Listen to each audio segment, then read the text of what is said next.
अभिवादन स्वीकार कीजिए ब्रजेश मिश्रा का। आप देखना शुरू कर चुके हैं द डिबेट। बहनों भाइयों, लखीमपुर खीरी में अनर्थ हो गया।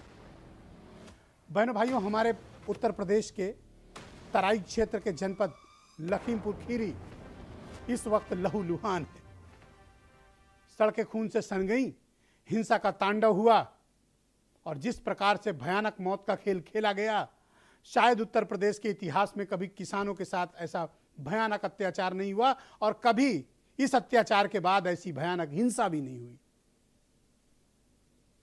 कल रविवार के दिन जिस प्रकार से लखीमपुर खीरी में अत्याचार और दमन का रास्ता चुना गया, वो बेहद अन्यायपूर्ण, बेहद हिंसक और लोकतंत्र में कभी स्वीकार योग्य नहीं है। लखीमपुर खीरी में केंद्रीय गृह राज्य मंत्री अजय मिश्रा उर्फ टेनी के बेटे पर आरोप है कि उन्होंने गाड़ी चढ़ाकर 4 किसानों की कुचलकर हत्या कर दी। क्यों हत्या कर दी? क्योंकि वो उनके पिता गृह राज्य मंत्री के कार्यक्रम का विरोध कर रहे थे। बेटे को उनका विरोध इतना नागवार गुजरा कि उसने गाड़ी से कुचलकर 4 किसानों की हत्या कर दी। और अब तक दावा किया जा रहा है कि एफआईआर हुई है, लेकिन एफआईआर की कॉपी अब तक किसी को दी नहीं गई। न मंत्री के खिलाफ कोई कार्रवाई हुई, न मंत्री का बेटा अब तक जेल के भीतर है और न किसी का घर अब तक गिराया गया है। कुल अब तक 9 मौतें हो चुकी हैं, 9 लाशें गिर चुकी हैं लखीमपुर खीरी में कल से आज सुबह तक। एक पत्रकार की भी उसमें हत्या हो चुकी है, लेकिन उसके बावजूद एक भी व्यक्ति की अब तक, जब तक मैं आपके साथ डिबेट कर रहा हूं, गिरफ्तारी नहीं हुई है। पूरा विपक्ष गिरफ्तार कर लिया गया है। कोई लखनऊ में अरेस्ट कर लिया गया, किसी को सीतापुर में अरेस्ट कर लिया गया, किसी को सहारनपुर में रोक लिया गया, तो किसी को लखनऊ की धरती पर एयरपोर्ट पर लैंड तक होने नहीं दिया गया। ये सब इसी उत्तर प्रदेश में लोकतंत्र के नाम पर हो रहा है। आखिर लखीमपुर खीरी का गुनहगार कौन है? क्या कारण है कि इतनी विभत्स घटना हो जाने के बावजूद, इतना बड़ा नरसंहार हो जाने के बावजूद किसी एक व्यक्ति के विरुद्ध कोई कार्रवाई नहीं हुई? चाहे वो कुचलकर की गई हत्या हो और चाहे उस हत्या के बाद उपजी हुई हिंसा, दोनों निंदनीय हैं। लेकिन मैं जानना चाहता हूं कि कानून व्यवस्था संभालने वाले दिग्गज लोग और सरकार ये बताए कि उसने दोनों मामलों में, जिसमें 4 किसान मारे गए, 4 सामान्य नागरिक मारे गए और एक पत्रकार की हत्या हुई, उस मामले में क्या कार्रवाई की गई, सिवाय इसके कि एक अपनी राजनीतिक साख बचाने के लिए भारी पुलिस बंदोबस्त करके पूरे एक जिले को किले में तब्दील कर दिया गया, विपक्ष को गिरफ्तार कर लिया गया, नेताओं को मारा पीटा और अपमानित किया गया। इसके अलावा कोई कार्रवाई अब तक नहीं हुई है। राकेश टिकैत आए, दलबल के साथ आए, संयुक्त प्रेस कॉन्फ्रेंस भी हुई, सरकार कहती है 45 लाख का मुआवजा देगी, मारे गए लोगों के परिजनों को सरकारी नौकरी देगी। ठीक है, आप सहायता कर रहे हैं, लेकिन उसका क्या जो अपराध कारित हुआ दोनों तरफ से, कार्रवाई के नाम पर अब तक पुलिस का यूं खामोश बने बैठे रहना, यह बताता है कि व्यवस्था कुछ और है।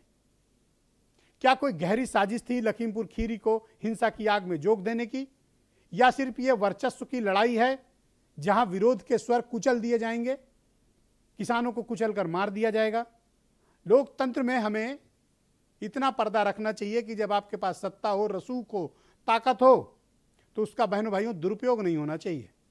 उसका सदुपयोग जन कल्याण के लिए होना चाहिए, न कि किसी के ऊपर गाड़ी चढ़ाकर कुचल देने के लिए। इस प्रकार की व्यवस्थाएं ये बताती हैं कि जिन नेताओं को सत्ता मिली या जिनको ताकत मिली, दरअसल वो किस मनोवृत्ति के लोग हैं। अब तक उत्तर प्रदेश सरकार ने आधिकारिक तौर पर टेलीविजन चैनल्स के सामने आकर कोई बयान नहीं दिया। एडीजी लॉ एंड ऑर्डर मुआवजा भी बांट रहे हैं, ADG law and order high court के जज की जांच भी बिठा दे रहे हैं, ADG law and order FIR की भी बात कर दे रहे हैं, लेकिन शासन का कोई नुमाइंदा, कोई मिनिस्टर या चीफ मिनिस्टर, किसी ने अब तक इस घटना पर कोई बयान जारी नहीं किया है। बात बात पर उपलब्धियों का ढिंढोरा पीटने वाले लोग अब खामोश क्यों हैं? इस घटना पर किसानों की मौत हुई, उनका भी जवाब चाहिए, और जो निर्दोष नागरिक मारे गए और हमारा एक पत्रकार बंधु मारा गया, उनके परिजनों को कौन जवाब देगा और उनको कब इंसाफ मिलेगा? कुछ बयान सुनिए आप।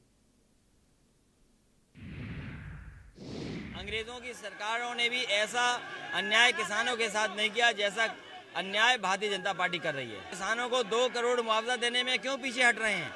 2 करोड़ मुआवजा देना चाहिए। उनके परिवार के सदस्यों को सरकारी नौकरी मिलनी चाहिए। जो दोषी हैं उन्हें जेल भेजना चाहिए। स्टेट होम मिनिस्टर हैं, उनका इस्तीफा होना चाहिए। ये देश किसानों का देश है।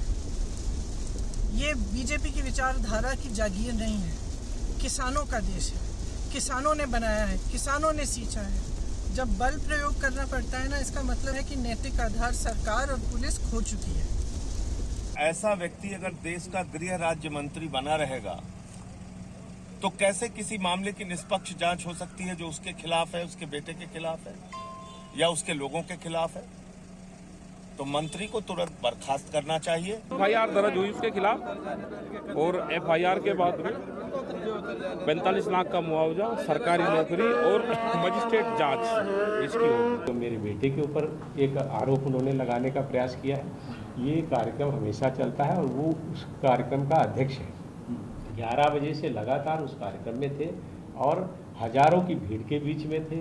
पुलिस प्रशासन, एसडीएम, सीओ, ऐसे सारे लोग वहाँ पर मौजूद थे, उन सबके बीच में थे। तो इस तरह के आरोप लगाना बिल्कुल झूठा और मिथ्या है। कोई भी अपराधी बख्शा नहीं जाएगा, कोई भी दोषी व्यक्ति बख्शा नहीं जाएगा।